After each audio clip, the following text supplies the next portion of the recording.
జగన్ హయాంలో ఇసుక కుంభకోణంపై సుప్రీంకోర్టులో కీలక పరిణామం చోటు చేసుకుంది.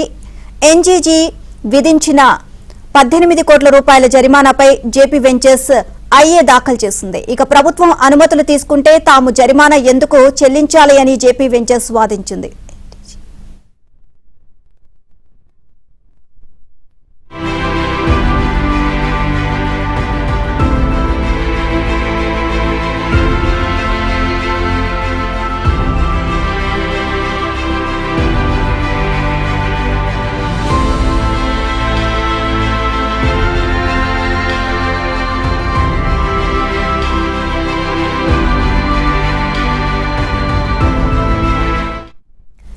జగన్ హయాంలో ఇసుక కుంభకోణంపై సుప్రీంకోర్టులో కీలక పరిణామం చోటు చేసుకుంది. ఎన్టీజీ విధించిన 18 కోట్ల జరిమానాపై జేపీ వెంచర్స్ ఐఏ దాఖలు చేసింది. ఇక ప్రభుత్వ అనుమతులు తీసుకుంటే తాము జరిమానా ఎందుకు చెల్లించాలని జేపీ వెంచర్స్ వాదించింది. ఇదే అంశానికి సంబంధించి మరిన్ని అప్డేట్స్ మా ఢిల్లీ బ్యూరో చీఫ్ కృష్ణ అడిగి తెలుసుకుందాం.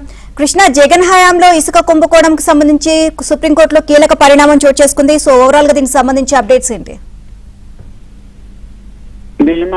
జగన్ ప్రభుత్వ హయాంలో ఏదైతే ఇసుక అక్రమాలకు సంబంధించి గతంలో ఎన్జీటీ ఇచ్చినటువంటి జరిమానాను తాము చెల్లించేది లేదంటూ జేపీ వెంచర్స్ తాజాగా సుప్రీంకోర్టులో ఒక ఐఏ దాఖలు చేసింది.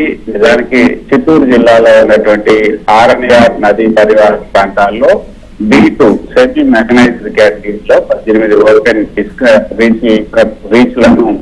రీచ్ల్లో అక్రమంగా ఇసుక తవ్వారు అంటూ జేపీ వెంచర్స్ కు 18 కోట్లు అంటే ఇసుక రీచ్ కి 1 కోటి రూపాయలు తప్పిన 18 కోట్ల రూపాయలు జరిమానా ఎన్జీటీ గతంలో తీర్పించింది. అయితే ఎన్జీటీ తీర్పును సుప్రీంకోర్టులో గతంలో జేపీ వెంచర్స్ సవాలించింది. అయితే అప్పుడున్నట్టు ధర్మాసనం 18 కోట్లు చెల్లించడం పైన కొంత స్టేట్ తీసుకు మళ్ళీ సుప్రీంకోర్టు మళ్ళీ ఏదైతే ఎన్జీటీని ఆశించారని కూడా చెప్పింది.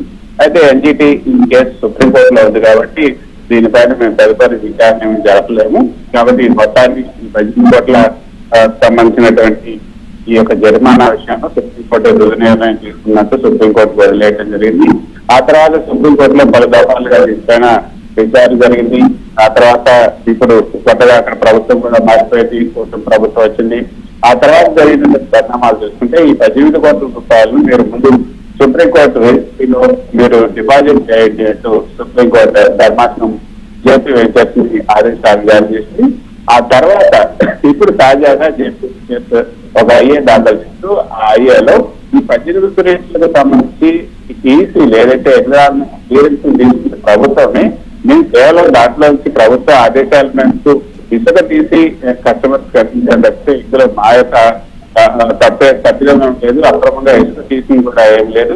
గతంలో ప్రభుత్వం కూడా మేము ఎక్కడ ఇసుక తీసినట్లుగా చెప్పలేదంటూ రిటర్న్ వాదన మొదలుపెట్టింది. సో 18 కోట్ల రూపాయలు తాము చెల్లించేది లేదు కాబట్టి చెల్లించాల్సిన అవసరం లేదంటూ కొత్తగా తన ఐదేలో ఈ కొత్త వాదన పెట్టింది. అయితే దీనికి సంబంధించి ఏపీ ప్రభుత్వం తరఫు నుంచి అఫిడవిట్ దాఖలు చేయాలంటూ ఈరోజు సుప్రీం ధర్మాసనం ఏపీ ప్రభుత్వానికి ఆదేశాలు జారీ చేసి తదుపరి విచారణను వచ్చే సోమవారానికి వాయిదా వేసింది. Thank you Krishna.